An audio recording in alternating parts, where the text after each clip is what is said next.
저기 이영무 기자님은 대본을 흔드신 것 같아요. 저 앞에 마이크는 누르시면 빨갛게 불이 들어오면 마이크가 닫힙니다. 네, 뉴스 플러스 이영무 기자입니다. 지금 구리시장 출마를 두고 당내 경선이 치열할 것으로 예상됩니다.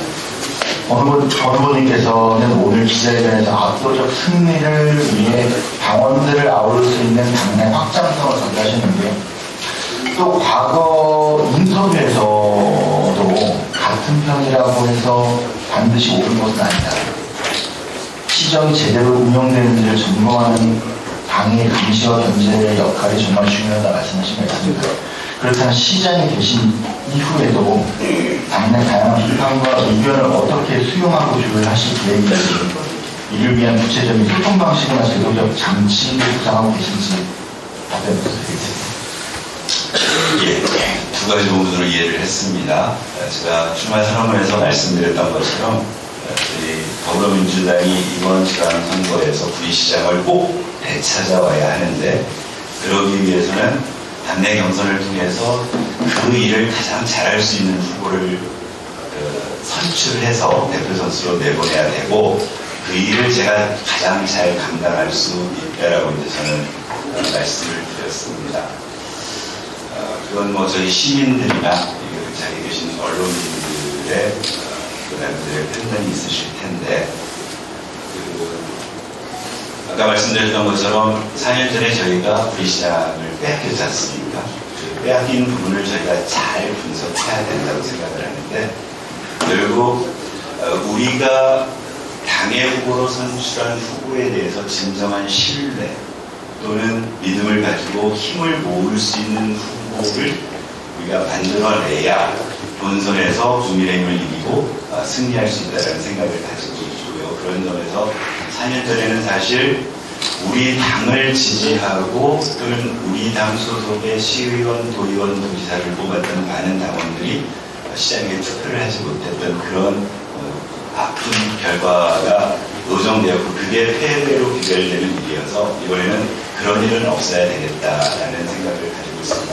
이게 어찌 보면 그동안의 제 정치 이력의 연륜이나 또는 지난 4년간 의정 생활을 통해서 2년간 구리시의 의장으로서 의회를 이끌어가면서 보여준 정치인 권봉수가 보여준 모습이 우리 당의 경선 과정에 발생할 수 있는 여러 가지 갈등이라든가 방목을 나름대로 하나로 묶어서 정말 당의 진정한 유일한 후보로서 본선에 충실할 수 있는 그런 나름대로의 그동안의 역할을 보여주었다라고 자부한다. 그게 이제 하나의 금지고요. 하나는 기본 취지는 그렇습니다. 저는 어떤 정치인도 100% 선할 수 없다. 그러니까 기본적으로 우리가 민주주의라는 체제를 만들어갈 때 각각의 사람은 얼마든지 변질되고 타락할 수 있으니까 그걸 제도적으로 그렇게 하지 못하도록 만들어 놓은 게 저는 대의민주주의의 핵심이라고 봐지거든요. 그러면 그 역할 중에 가장 큰 역할이 뭐냐면 결국은 의회의 역할입니다. 그러니까 우리 당 소속의 시장, 제가 시장이 되었다고 치더라도 저 역시 판단을 잘못할 수 있고, 제가 오늘 읽어드린 출마 선언문에 또는 제가 구상하고 있는 소위 강한 행정, 강한 시장의 핵심은 뭐냐면은 시민과의 합의가 기본적인 모든 행정의 기본에 깔려야 된다는 믿음, 소신입니다. 그럼에도 불구하고 저 역시도 도구마에 빠진다거나 또는 독설에 빠질 수 있는데, 그걸 제도적으로 제어할 수 있는 장치가 저는 의회라고 보아지고요. 의회에 우리 당 소속의 시의원들이 다수 진출하시더라도 100% 모든 게 권봉수가 하는 행정이 옳다라고 저는 믿어서도 안 되고, 늘 감시의 눈초리로 독선에 빠지지 않도록 만들어줄 수 있는 하나의 장치가 의회의 장치다. 또 하나는 현재 우리 지방자치제도도 정당 공천제를 공식화하고 있지 않습니까? 그러면 자기가 소속한 당이 지향하고 있는 가치 또는 목표를 행정에 어떻게 구현해낼 것인가를 꾸준히 노력해야 된다고 봅니다. 저는 그동안 우리 당 소속의 시장, 당원들이 소위 당원들의 의견을 수용할 수 있는 노력들이 많이 부족했다는 생각을 가지고 있습니다. 그런 제도적 장치로 보통은 당정협의회 이런 것들을 가지고는 있는데 과연 거기에서 얼마나 실질적으로 가동했는가, 이제 이 부분에 대한 그 반성을 하고 있고요. 제가 만약에 시장이 된다면 정말 정례적으로 더불어민주당 VC 지역위원회에서 당원들의 의견을 나름대로 수용하고 있는 여러 운영위원님들, 상무위원님들과의 지속적인 그런 컨센서스를 만들어갈 수 있는 그런 장치들을 분기에 한 번이든 분기에 한 번 정도는 해야 된다고 생각을 합니다. 꼭 그렇게 만들어 가도록 하겠습니다. 예, 여기 정진태 국장님. 뉴스 중 정기재 기자인데요. 지금 유인물에는 적혀지지 않은 질문을 하나 드렸습니다. 지금 경기 남부와 북부가 예전에 그 화장장 문제로 상당히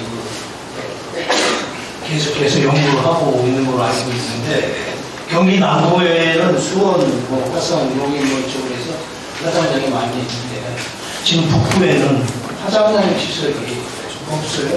그래서 여기에 대한 시장이 만약에 되시면 거기에 대한 대안이 어떤 것이 있는지 좀 말씀해 주시죠. 정말 쉽지 않죠. 그래서 지금 원장님 말씀하신 대로 북부 쪽에 화장한 사실은 화장장이 없지요. 원래 벽제가 행정적으로는 경기도에 소속되어 있는데 그걸 이제 서울시에서 만든 화장장에서 서울시 화장장이고 일부 그 벽제 화장장이 위치한 고향 시민들에게만 혜택을 주어지고 있어서 사실은 이번 민선 8기 지난 4년 동안에 경북권 일대에서 양주의 공동 장사 시설을 만드는, 그래서 이제 협약도에서 7개, 7개 시군이었는가요? 제가 기억이 6개인지 7개인지 모르겠는데, 하여튼 양주, 의정부, 이라면 등등으로 해서 공동 장사 시설을 구축하자라는 내용도 내줬고, 심지어 분당군도 일부 들어가고 있는데, 양주 쪽에서 여러 가지 지금 문제 때문에 진척을 못하고 있는 것으로 알고 있습니다. 이건 이제 필요함은, 그러니까 저희 그 VC들의 어려움을 알아요.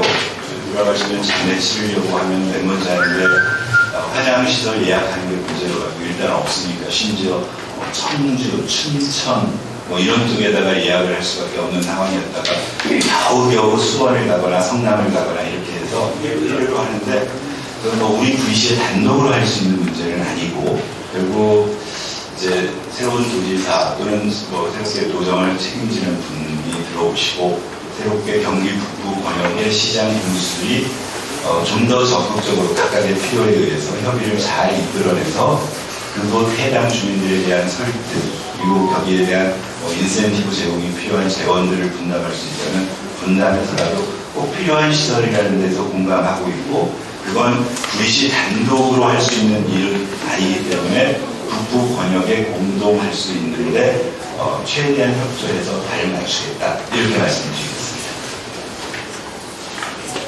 예, 우리 남 기자님. 예. 거리나면 뉴스 남성우인데요. 그 퇴근길이 기다려지는 곳이 두 번째 말씀해 주신 내용인데, 그 경제활동인구에게 제공하는 시정 서비스 같은 오후 7시에서 9시 퇴근 시간대에 행정이나 복지 서비스를 활성화할 수 있도록 개편하겠다, 시정 관련 이런 것 같은데, 그 일례를 좀 추상적인 부분이 있어서 구체적으로 일례만 하나 들어주시면 어떻겠을까요? 이 문제의식은 이런 겁니다. 다 아시겠지만 저희 그 VC에서 경제활동 하시는 분들 중에 외부로, 그러니까 구입 바깥으로, 서울이 됐건 구입 바깥에 경기도 타 지역으로 출퇴근을 하시는 인구가 30% 이상이 되거든요.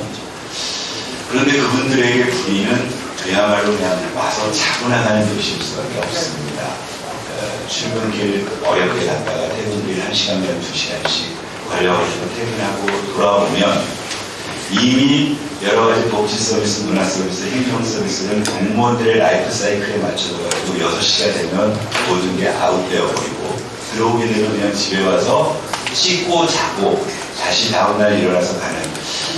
일단 문제의식은 거기서 출발했습니다. 실제 구리 시민들을 먹여 살리고 있는 경제활동을 하고 있는 주요한 30대, 40대, 50대 경제활동 인구가 우리 바깥으로 나갔다가 이렇게 되는 것은 옳은 행정은 아니지 않느냐. 그러면 이분들이 필요한 여러 가지 문화 서비스, 행정 서비스, 복지 서비스를 퇴근 이후에도 할 수 있는 시스템을 만들어야 되겠다. 그러면 이런 거겠죠. 예를 들면 그분들이 이용할 수 있는 문화 복지 공간들을 운영하기 위해서는 지금까지 만약에 6시까지 문을 열었다라면 6시 이후에 10시까지 4시간 동안 열 수 있는 인력도 필요할 때도 시스템도 필요합니다. 이런 것들을 단계적으로 구축해서 적어도 아까 말씀드린 그 30%의 경제활동 인구가 퇴근해서 구리로 돌아오면 정말 구리가 내가 살고 있는 곳이어서 이 안에서 사람도 만나고 뭔가 새로운 재충전을 할 수 있는. 그래서 이제 이런 구상도 해봤어요, 사실은.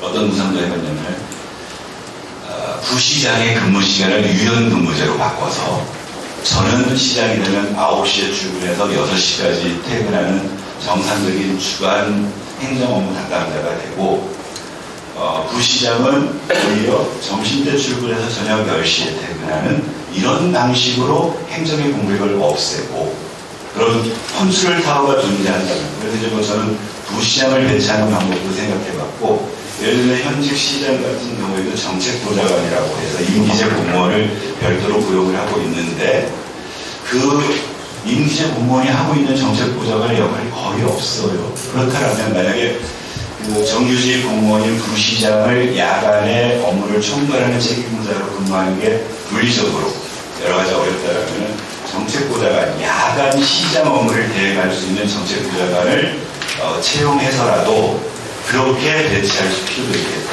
그리고 나서 나머지 여러 가지 시간을 연장해서 생기는 비용들, 뭐 이런 거죠. 기간제 공무원을 배치할 때도 지금처럼 공무원들의 출퇴근 시간에 맞춰서 9시에 출근해서 오후 6시까지라는 공무원 시스템이 아니고 그 부시장이 됐든 정책보좌관, 야간을 책임지고 있는 행정 책임자가 책임해서 12시에 출근해서 저녁 10시에 퇴근하는 기간제 공무원들을 활용해서라도 야간에 그런 행정 서비스를 제공할 수 있을 것이다. 그런 것들을 시장이 되면 바로 태스크포스 구성을 해서 그렇게 24시간 도시, 그래서 퇴근해서 우리 바깥으로 나가는 그 30%의 경제활동, 우리 시민들이 우리에 와서 재충전할 수 있는 여러 가지 시스템을 구축해야 되겠다. 그런 생각을 하고 있습니다.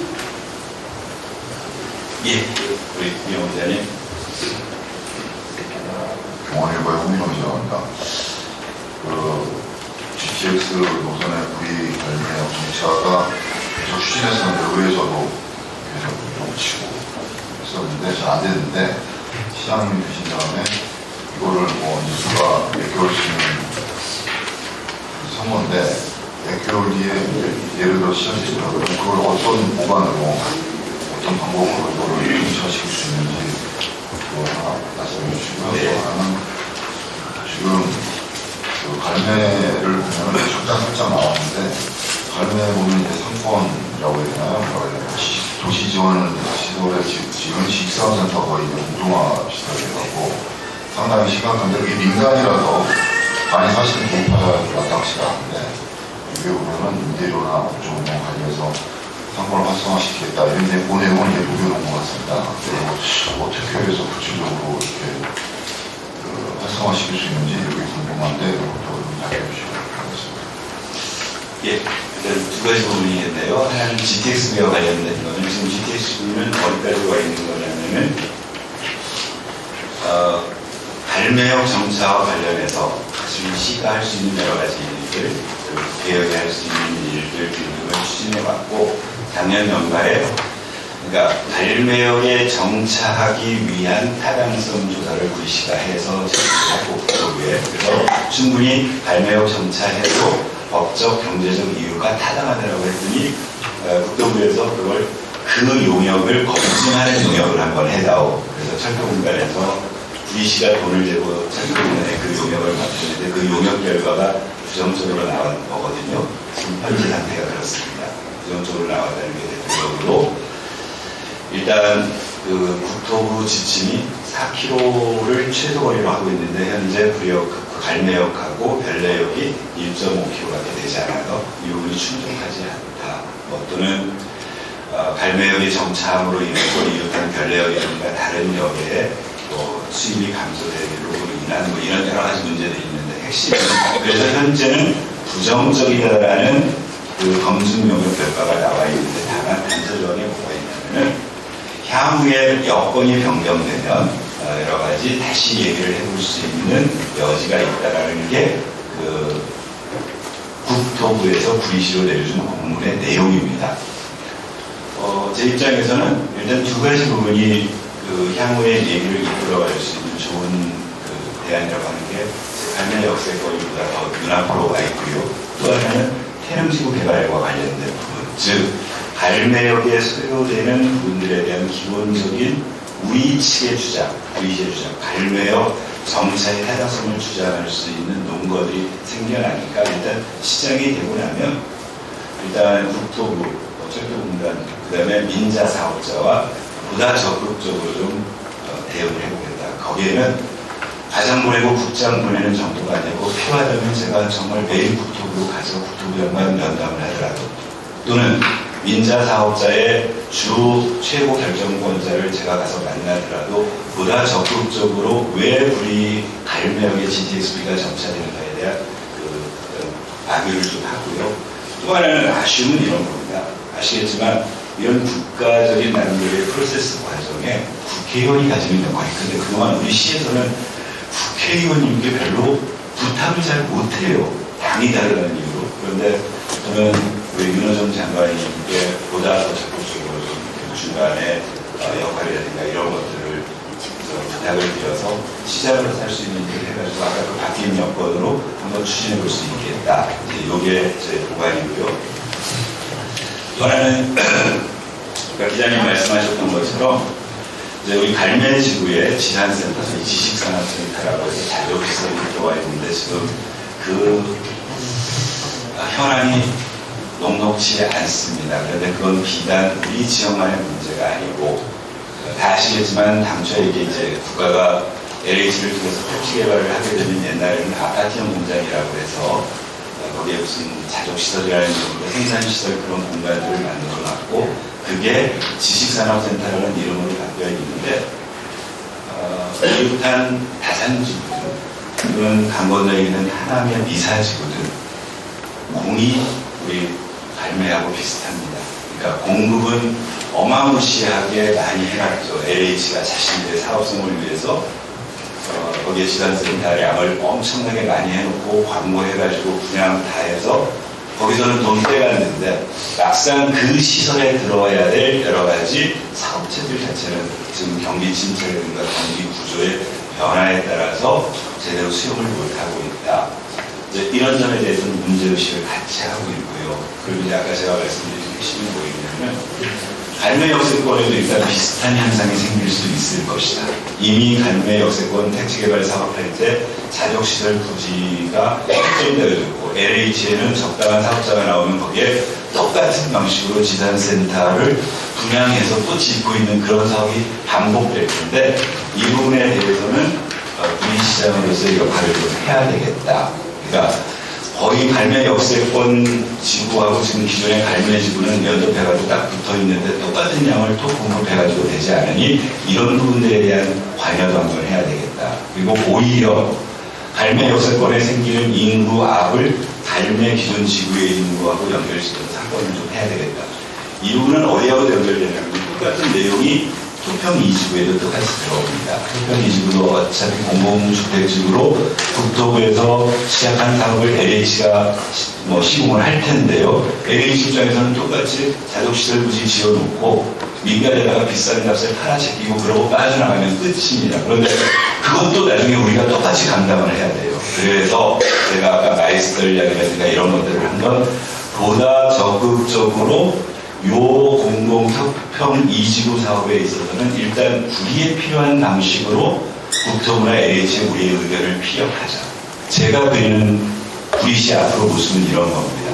토평 2지구를 청년 신혼지구 특화지구로 좀 지정을 해서 지금 이재명 정부의 핵심 과제 중에 하나가 그런 거이기도 하거든요. 그래서 보다 젊은 인구가 구리의 토평 2지구에 유입돼서 그들이 젊은 시절을 한 분양받아서 또는 임대해서든 간에 10년, 15년을 살아서 그들이 40대 중반, 50대 초반이 됐을 때 보다 넓은 평수는 우리 기존의 구리 도심지, 구도심 지역에 뉴타운 2구역이 됐거나 수택 이동의 지금 재개발 등등으로 인해서 대형 평수의 아파트들이 지어지는데 그렇게 순환돼서 구리시의 전체적인 인구 구조가 젊어질 수 있도록 해야 된다. 그러면 그런 방식으로 시장이 적극적으로 도시계획이라든가 국가 또는 외부 기관과의 사업 과정에 관여해서 전체적인 미래 전략을 세워가자. 그래서 제가 그리는 꿈은 그렇습니다.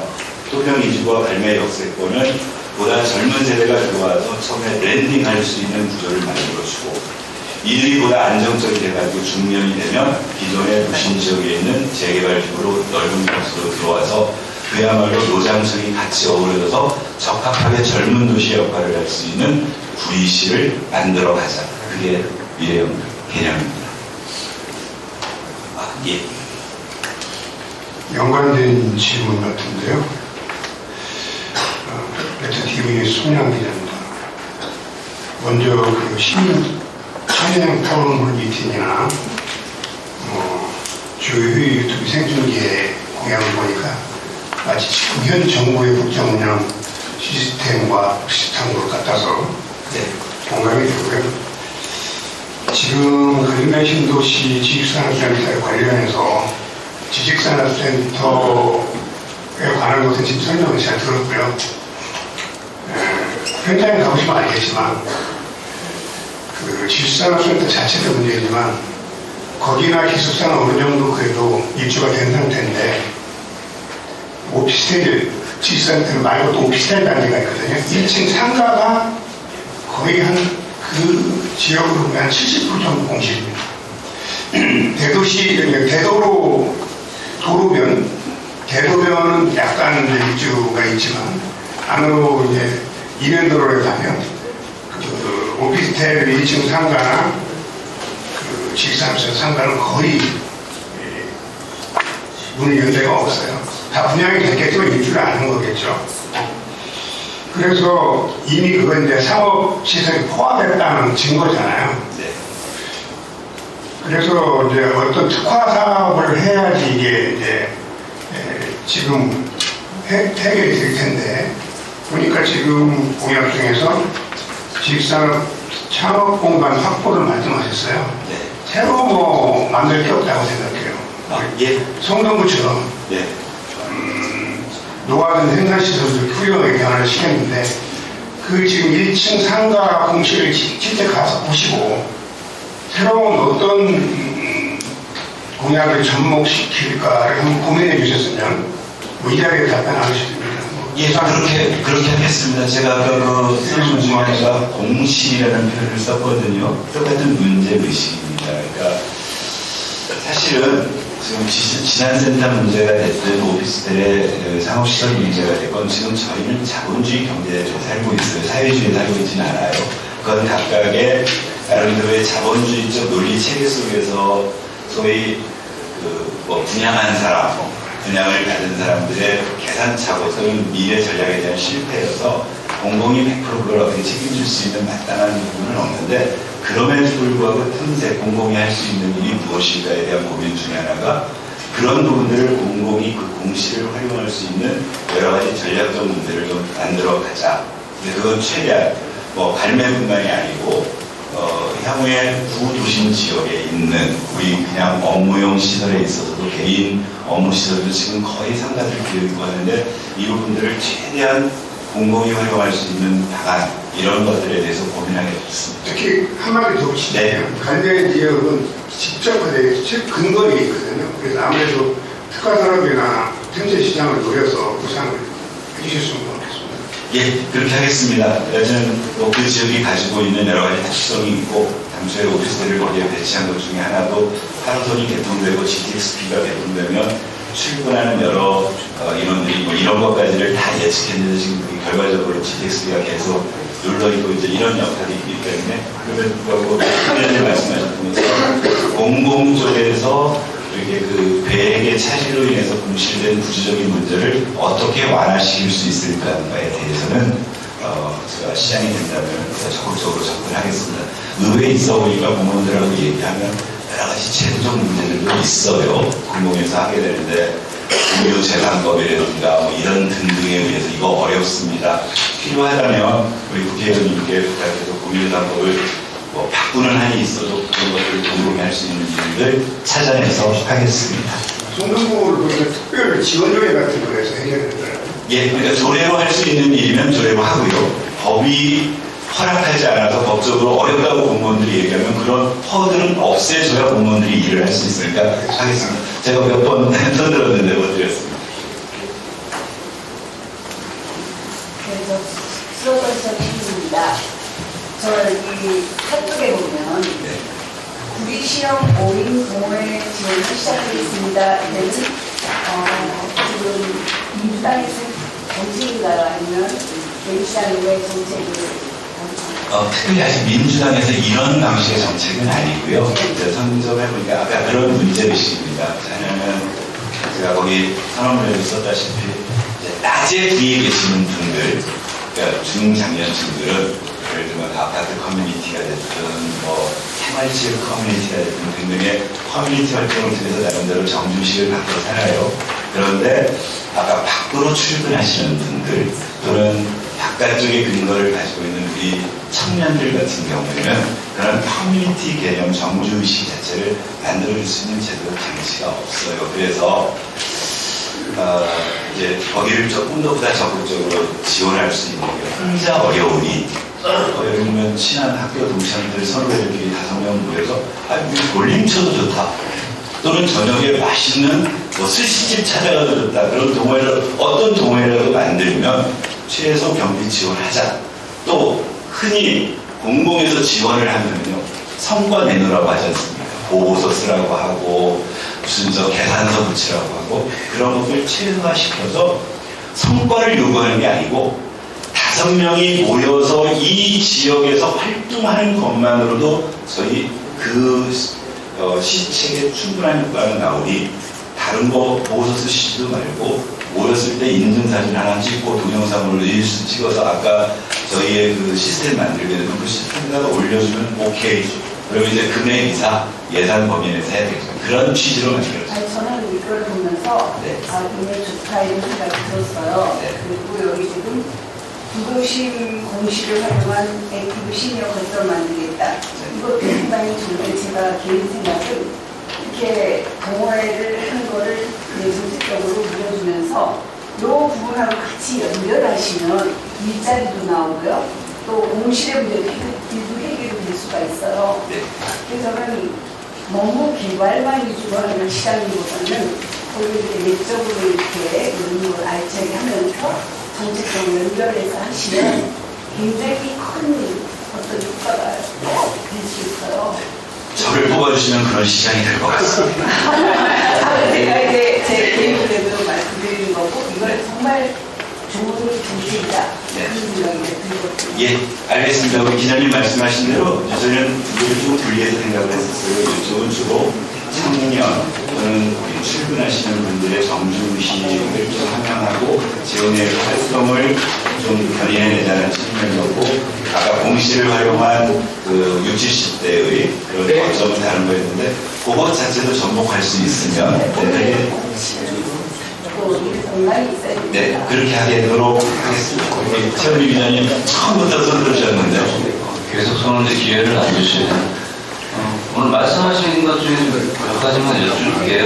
지금 소평 2지구 관련해서 혹시 시장님이 되신다라고 하면 지금까지 진행된 계획을 전면 수정하시는 건지 아니면 부분 수정하는 건지 하나하고 그 다음에 출마 예정자 후보분들께서 건드리시지 않는 부분인데 상하동 공원묘지가 지금 사실상 만장인데 만장 선언은 안 되고 계속 좀 편법으로 운영이 되고 있는데 이 부분에 대한 대안이 있으신지 하나하고 한 가지만 더 여쭐게요.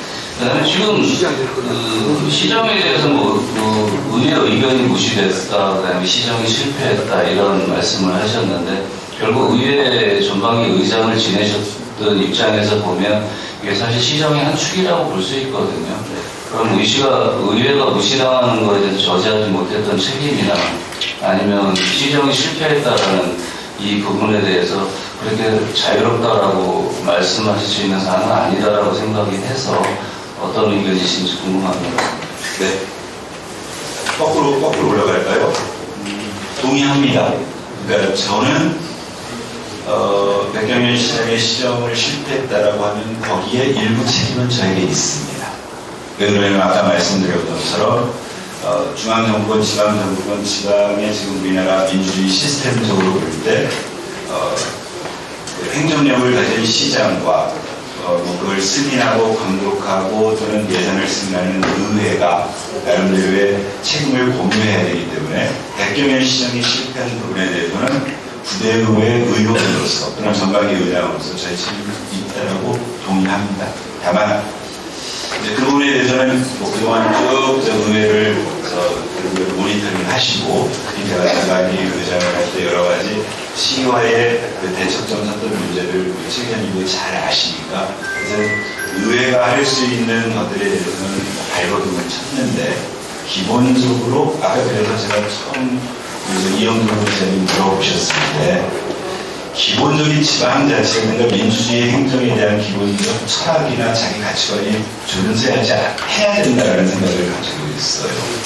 적어도 이게 대민주주의가 견제와 어떤 이 균형을 나름대로 그렇게 설계되었다면 실제 행정력을 가진 시장이 그런 부분들에 대한 수용의 자세, 여러 가지 노력들을 가져야 되는데 그런 부분들에 대해서는 그게 부족했다. 그래서 실패했다라고 제가 생각을 하는 거고 반면에서 지금 최근에 5분 현황주의 하겠다고 하는데 지금 3번째 안 나오고 있지 않습니까? 도대체 저는 이해를 못하겠어요.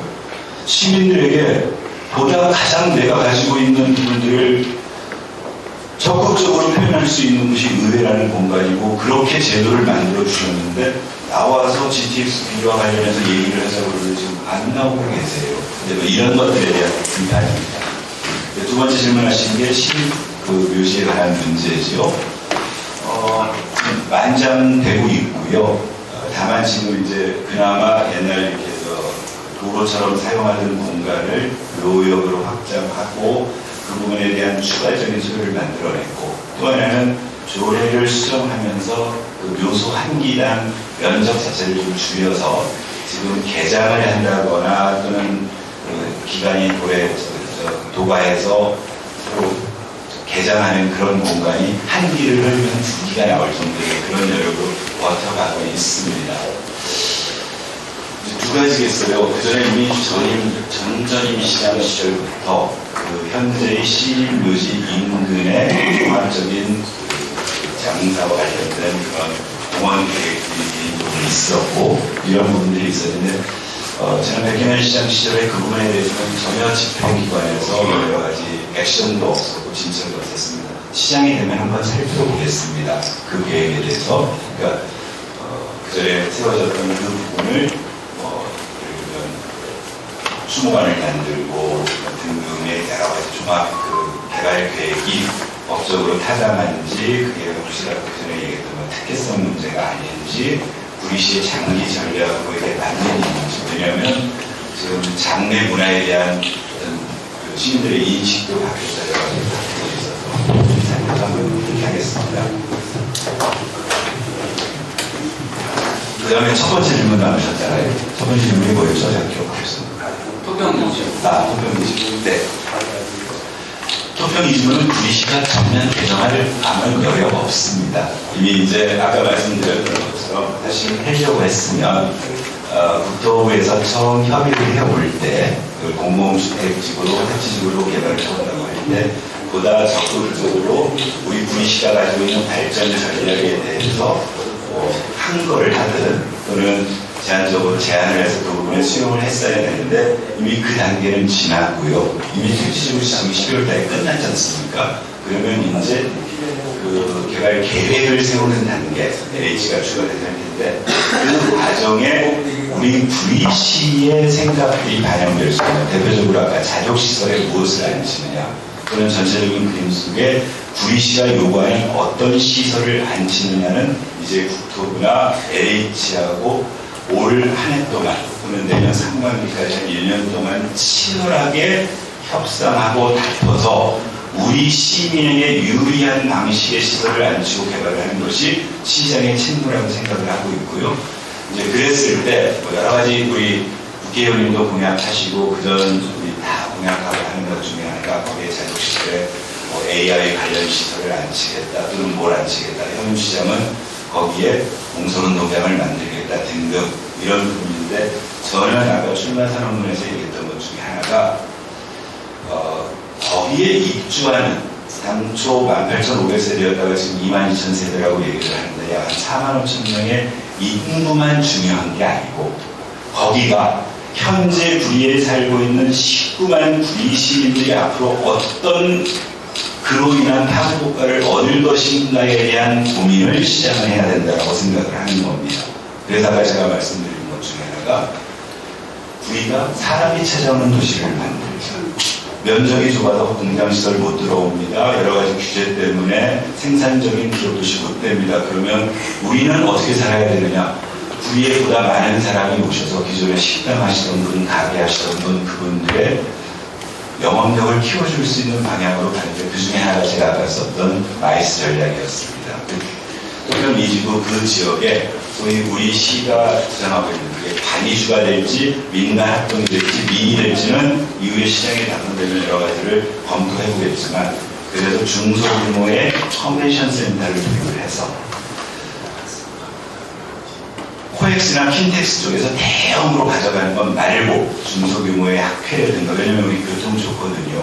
그렇게 해서 할 수 있는 그런 것들을 통해서 우리 구리시의 외부에서 매일 300명, 500명의 인구가 유입돼서 그분들이 구리시 관내에 있는 식당을 이용하고 시설을 이용할 수 있는 그런 것들 또는 동구는 한강, 아차산 등을 활용해서 관광 상품을 개발해서 수도권 요즘 뭐 한나절 관광, 일일 관광 여러 가지 좋은 우리가 아이디어만 가지면 할 수 있는 여지가 있어서 결국 외부에서 우리 구리를 활용할 수 있는 인구들이 왔다 갔다 할 수 있게 그러니까 살로 오는 건 이미 규정되어 있지 않습니까? 22,000세대 4만 5천 명이 다 규정되어 있는데 우리의 노력에 따라서 매일 연간 100만 명이 올 수도 있고 150만 명이 올 수도 있고 제 관점은 그렇습니다. 축제도 그래야 된다고 하는 거예요. 우리 시에 있는 시민들이 여기 저 시장에 있는 식당 안 가고 3일 동안 한강에 와서 그냥 놀다 오는 게 축제여서는 안 된다. 외부에서 오시는 분들이 거꾸로 그게 락페스티벌이 됐건 한류 축제가 됐건 유채꽃 축제장에 한강 시민공원에 왔다가 전통시장에 오고 토평동에 가가지고 밥을 먹을 수 있는 그런 방식의 그렇게 유입도시로 만들어야 됩니다. 그게 제가 생각하는 도시의 미래입니다. 당초에 11시에 출마 기자회견을 준비하면서 아마 식사 시간이 12시가 되면 다들 시장하시고 해서 12시까지 하자고 그래서 했습니다. 오늘 거칠게 일단 제가 꿈꾸고 있는 구리시, 시장이 되면 제가 만들어가고 싶은 구리시, 시민과 함께 하고 싶은 구리시 이런 것들에 대해서 우리 언론인 여러분들을 통해서 시민들께 제가 말씀드렸고요. 앞으로 이제 90일 동안 선거 캠페인, 경선까지는 40여일 된 것 같고요. 그 다음에 50여일 같이는 이제 본선거를 위한 캠페인을 하는 과정에도 보다 많은 시민들, 선거 캠페인 역시도 제 생각 또는 저와 함께 선거를 준비하는 소수의 생각으로 규정시켜서 선거를 하고 싶은 생각은 없습니다. 저를 포함해서 지금 더불어민주당의 구리시장이 되겠다고 하시는 분들이 생각하고 있는 좋은 구리의 미래에 대한 생각들도 100% 제가 수용에 대해서 그걸 담아내서 각 시민들의 선택을 받아야 된다고 생각을 하고요. 만약에 본선에 나가서 제가 시장이 되더라도 저와 상대했던 국민의힘 시장 후보의 좋은 생각도 담아서 정말 시민들의 검증 과정을 거쳐서 시민에게 꼭 필요한 그런 구리시를 만들어가는 행정을 하겠다. 중요한 것은 어떤 결정을 내리더라도 그것이 소수자 또는 이너서클의 개인적 생각 또는 혜택이 그렇게 소수자에게 돌아가는 게 아니라 보다 많은 시민들의 생각을 수용하고 그 결과물도 우리 19만 시민들에게 고르게 돌아갈 수 있는 그런 행정을 하겠다는 생각을 가지고 있습니다. 이제 오늘 어제 등록하고 아까 기자님들께 명함 드린 게 이제 오늘 두 번째입니다. 어제 명함 받아가지고 오후에 행사장 가가지고 우리 사회복지사님들에게 쭉 따라드리고 앞으로 열심히 하겠습니다. 특히 기자님들께서 선거 캠페인 하는 동안에 좋은 의견도 좀 주시고 조언도 해주시고 또 하나는 아까 말씀드렸던 것처럼 보다 많은 시민들에게 권봉수의 생각, 권봉수의 구상이 전달될 수 있도록 많이 협조해 주시기를 부탁드립니다. 잘 부탁드리고 고맙습니다.